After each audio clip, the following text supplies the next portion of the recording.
There are very few shoe brands in America that understand first impression better than Skechers. They know how to win the first 30 seconds. You slip them on and they feel soft. The step in is easy. The upper feels forgiving. The insole feels like a pillow. The price feels lower than the giant performance brands. And for a lot of people, that is the entire sale. Comfort now, questions later. That is exactly why this brand is so dangerous to judge too quickly, because Skechers is not really competing in the same way Nike, New Balance, Asics, or even old school leather sneaker brands compete. Skechers is competing on one thing above all else: instant comfort perception, the sensation you get when you first put the shoe on, the softness, the convenience, the easy fit, the walking on marshmallows illusion, and once you understand that, the whole company starts to make sense. The memory foam, the slip-ins, the overbuilt midsoles, the soft-knit uppers, the giant comfort language all over the box. But there is a problem. A shoe can be comfortable on day 1 and still be a terrible buy on day 90. It can feel soft in the store and age cheap on the sidewalk. It can feel supportive in the first hour and become unstable once the foam packs down, the outsole wears thin, the upper stretches out, and the whole shoe turns into a soft, collapsing shell of the thing you thought you bought. And that is the real Skechers story. Not that every pair is bad, not that nobody should ever buy the brand, but that Skechers has built one of the smartest temporary comfort business models in modern footwear. A company that often sells relief before it sells longevity. A company that knows most customers will judge the shoe before the shoe has had a chance to reveal what it really is.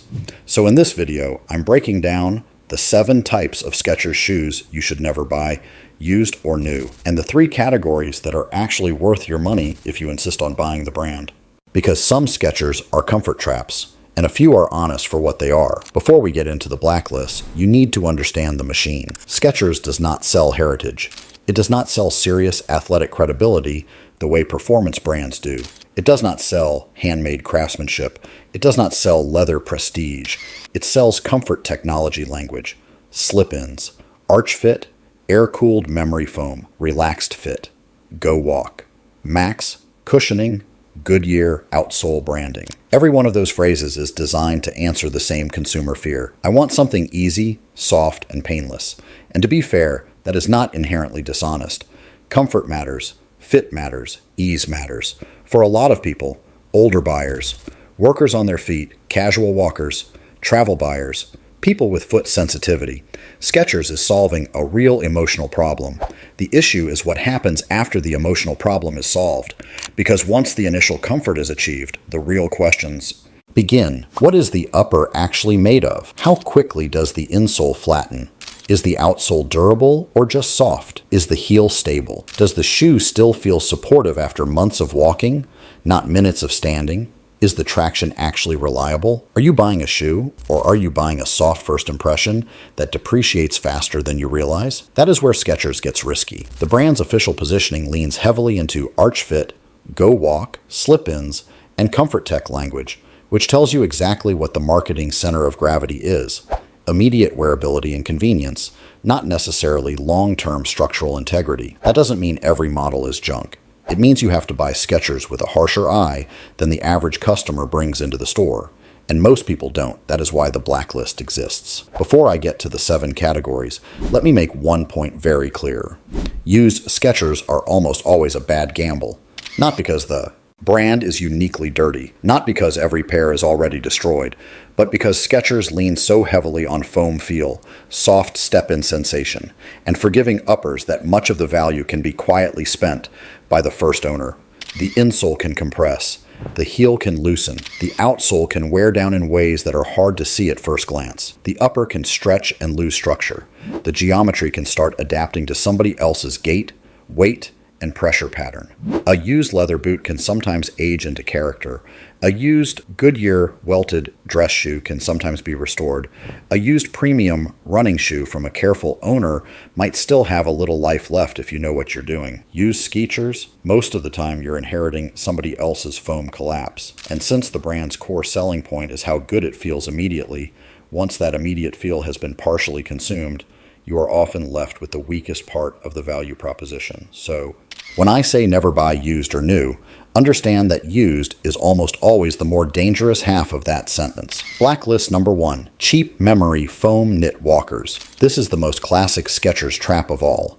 The lightweight knit walker with the super soft memory foam insole and the unbelievably friendly first try-on. This is the shoe that wins people over in under 10 seconds. It feels gentle, it feels airy, it feels like a break from every stiff shoe they've hated. But that first feeling is exactly the problem.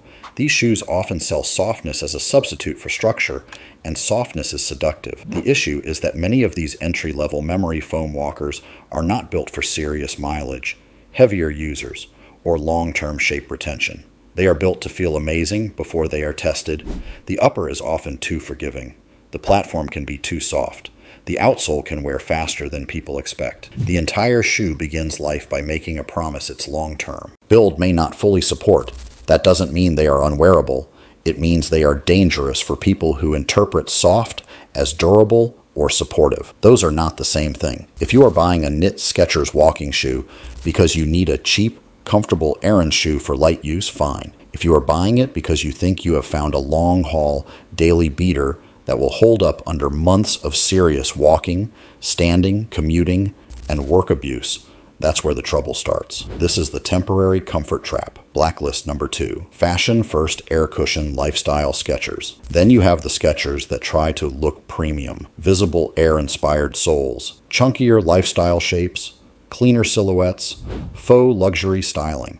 The kind of shoe designed to sit in the visual lane of trendier fashion sneakers without actually belonging to that world. These are some of the easiest Skechers to overpay for because now you are not just paying for comfort, you are paying for appearance theater, and that is dangerous with this brand. When Skechers moves into fashion lifestyle territory, the value equation gets weaker fast because now you're often getting a shoe that still relies on the brand's usual comfort first formula, but wrapped in a design language that makes buyers compare it with better-built alternatives. The result is often a shoe that looks more expensive than it is, while still aging like a comfort sneaker.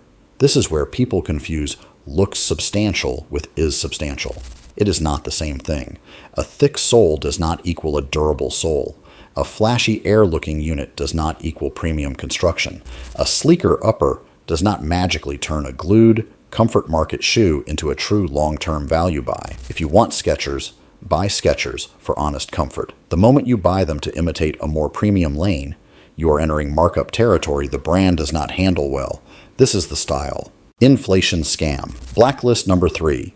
Slip-ins bought for heavy daily mileage. Now let's talk about the category. Skechers probably understands better than anyone else. Convenience. Slip-ins are brilliant marketing. Genuinely brilliant. The ad writes itself. No bending down, no hands, no hassle. Step in and go. For older buyers, busy parents, travel users, and anyone who hates fussing with shoes, the appeal is instant. But convenience is not the same as lockdown, and lockdown is not a minor detail. If you buy slip-ins for light casual wear, airport runs, grocery store trips, short walks, or easy daily convenience, fine. But if you buy them as your serious heavy mileage daily shoe, your long shift shoe, your all-day walking shoe, your city commuter shoe, your vacation marathon shoe, you need to be much more careful. Because once a brand prioritizes easy entry, the question becomes what had to be sacrificed or re-engineered to make that happen. Heel hold, rear foot structure, long-term shape retention, stability under repeated wear. The more your life demands from the back half of the shoe, the less forgiving you should be about convenience-first design. That doesn't mean every slip-in is bad. It means a lot of people are buying them for the wrong job. This is one of the central rules of this whole list. The wrong Skechers on the right foot can still be a bad shoe. Not because the product is defective, because the product category is being misused. And Skechers marketing is so good at selling ease that it encourages exactly that mistake. This is the convenience over construction trap. Blacklist number 4, faux leather office and dress casual Skechers. This is one of the sneakiest bad buys in the whole brand. The black or brown faux leather Skechers bought for office wear, travel, casual business environments, church, dinner, or I want something comfortable that still looks presentable. These are dangerous because they promise two worlds at once. They tell you that you can have sneaker comfort and dress shoe respectability in the same package. But in many cases, what you really get is a shoe that inherits the weaknesses of both categories and the strengths of neither. It doesn't look as good as a real leather shoe. It doesn't age as well as a real leather shoe.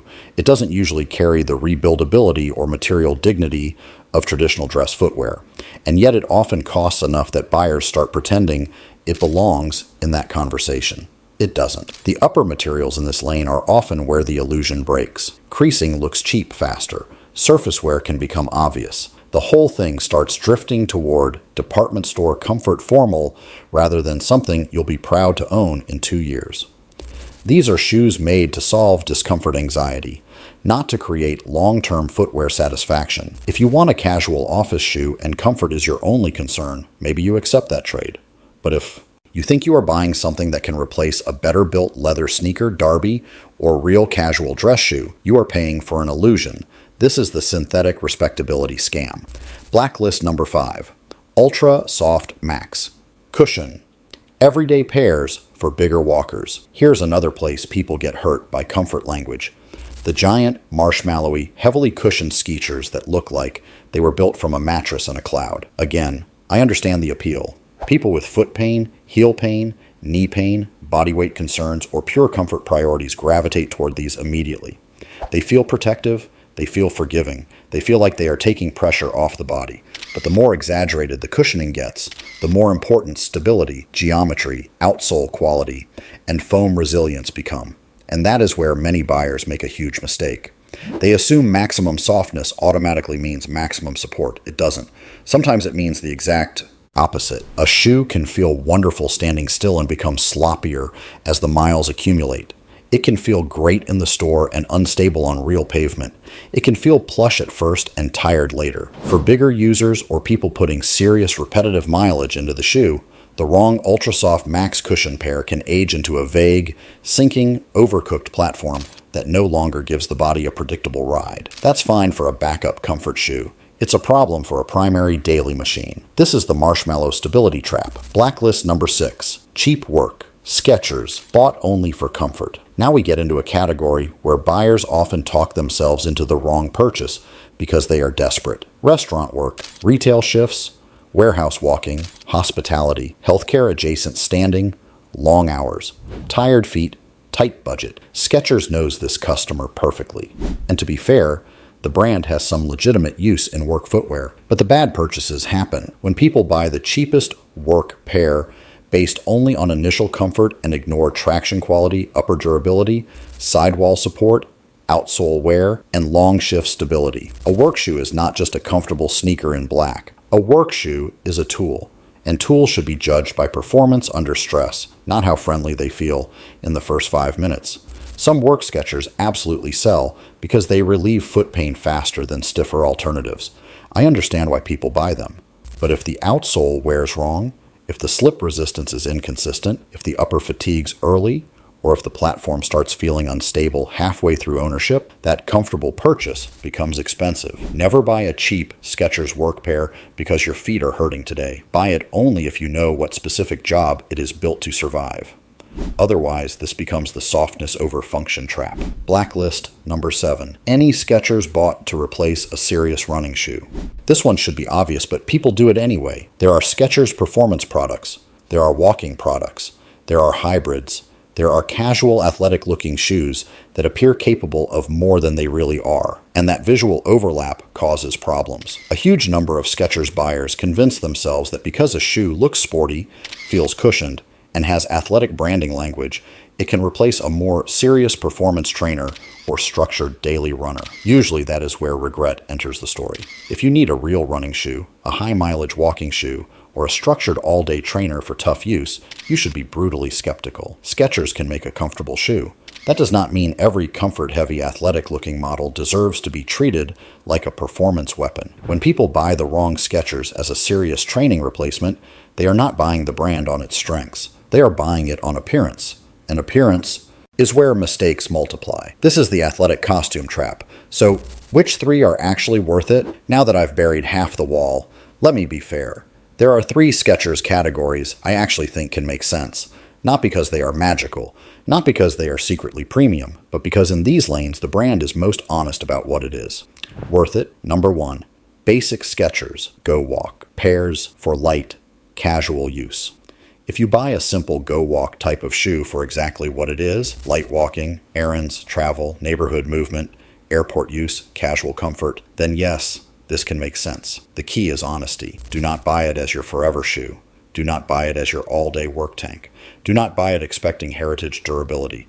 Buy it because you want easy comfort for low drama, low mileage, low expectation use.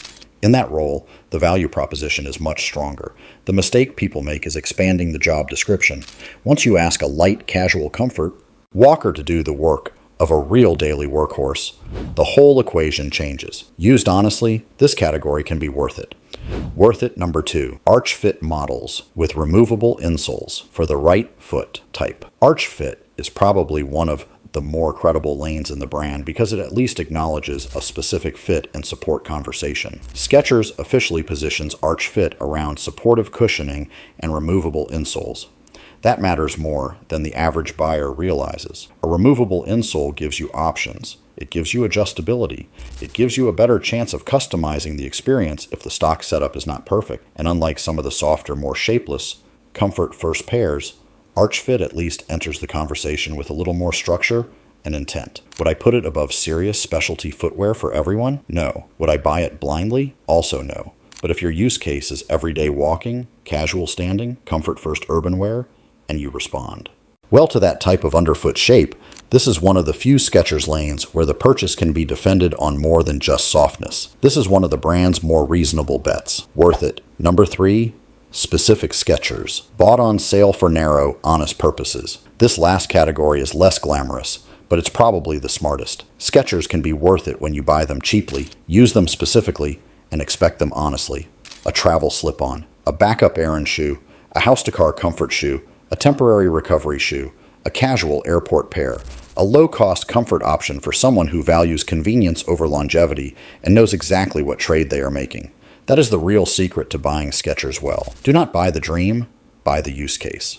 The people who hate Skechers most are often the ones who bought them for a job they were never built to do. The people who are happiest with them are often the ones who bought them as exactly what they are: easy, soft, forgiving, limited-purpose comfort shoes at the right price. That is how you make this brand make sense. Final verdict.